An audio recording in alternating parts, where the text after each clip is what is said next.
애틀란타 라디오 코리아 10월 23일 금요일 오늘의 핫클릭입니다. 대선을 열흘 앞두고 펼쳐진 마지막 토론 대결에서 도널드 트럼프 대통령은 바이든 후보가 아무것도 한 것이 없는 부패한 정치인이라고 몰아세웠고, 조셉 바이든 민주당 대통령 후보는 수많은 죽음에 책임 있는 자가 대통령에 머물러서는 안 된다고 맞받아쳤으나 결정적 한 방이나 실수는 없었습니다. 마이크 음소거 규정이 도입돼 첫 토론 때와 같은 끼어들기가 거의 사라져 정상 토론 대결을 하면서 트럼프 대통령은 판 흔들기를 시도했으며, 굳히기를 노리는 바이든 후보 역시 정면 승부를 피하지 않는 모습이었습니다. 어제 대선 토론에서 트럼프 대통령과 바이든 후보는 북한 문제와 관련해 극명한 입장 차이를 보였습니다. 민주당 바이든 후보는 김정은 북한 국무위원장이 핵 능력을 축소할 경우에만 만날 수 있다고 처음으로 밝혔습니다. 트럼프 대통령은 북한과 좋은 관계를 유지하고 있으며 자신이 북한과의 전쟁을 막았다고 강조했습니다. 미국의 코로나19 하루 사망자가 1,000명을 넘어섰습니다. 존스 홉킨스 대학의 통계에 따르면 어제 사망자는 1,124명으로 하루 사망자 수로는 지난달 15일 1,288명 이후 한 달여 만에 최대치입니다. 이는 미국에서 코로나19 가을철 재확산 국면에 들어서면서 신규 환자와 입원 환자가 증가하는 가운데 나온 것입니다.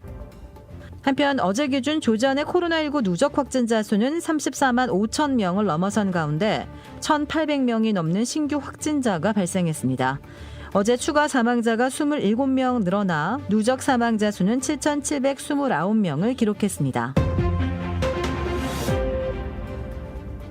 애틀란타 버케드 소재 널싱홈에서 코로나19 감염자가 무더기로 속출해 충격을 주고 있습니다. 이 널싱홈은 코로나 바이러스 확산이 정점에 달했던 지난 여름 7명이 숨진 곳이기도 합니다. 이런 가운데 디켓 카운티 교육부에서는 학생들에게 급식을 배급해주는 학교에서 확진자가 발생해 학교 건물이 임시 폐쇄되기도 했습니다. 미 식품의약국 FDA가 항바이러스제 렘데시비르를 코로나19 치료제로 정식 승인했습니다. 미국에서의 첫 치료제 승인인데요. 렘데시비르를 만드는 길리어드사는 연말까지 200만 개 이상을 생산할 계획이며 2021년에는 수백만 개를 더 만들 수 있을 것으로 예상된다고 밝혔습니다. 하지만 최근 WHO는 렘데시비르가 별 효과가 없다는 상반된 연구 결과를 발표한 바 있어 논란이 예상됩니다. 자신을 성폭행한 남성이 보석으로 풀려났다는 소식을 들은 11살 소녀가 극단적인 선택을 해 호주 사회가 충격에 빠졌습니다. 호주 언론에 따르면 지난 18일 호주 퍼스에 사는 안날리세 우글이 집에서 의식을 잃은 채 발견됐습니다.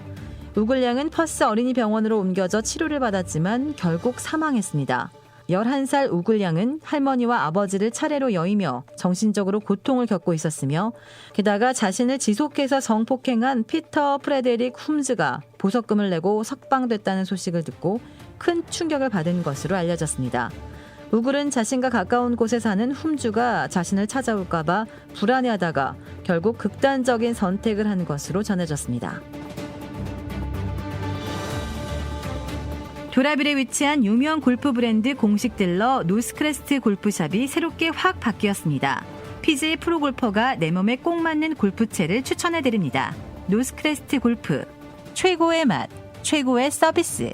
정통 국산 재료를 이용해 직접 뽑은 면과 육수로 만든 냉면 전문점 삼봉냉면. 크레딧 카드 빚 최대 80%까지 탕감.